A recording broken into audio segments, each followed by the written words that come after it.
Nakakita or nakapansin ka na ba nito sa mga construction site? Ang tawag nila dito or yung vernacular term nila is puto. Hindi ko din alam kung bakit puto, siguro dahil sa itsura niya.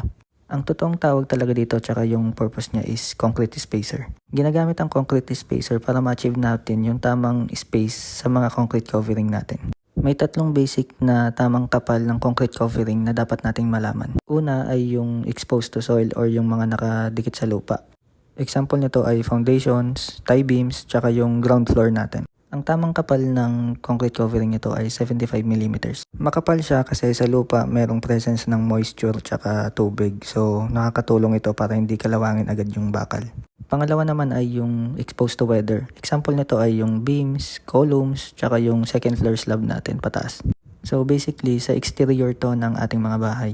Kaya since may presence ng ulan, ng bagyo, at saka ng init ng araw, kailangan natin dito ng at least 40 mm na concrete covering. Pangatlo naman ay yung not exposed to weather. So since nasa loob na siya, sa interior, hindi na natin kailangan na masyadong makapal. So 20 mm na lang siya.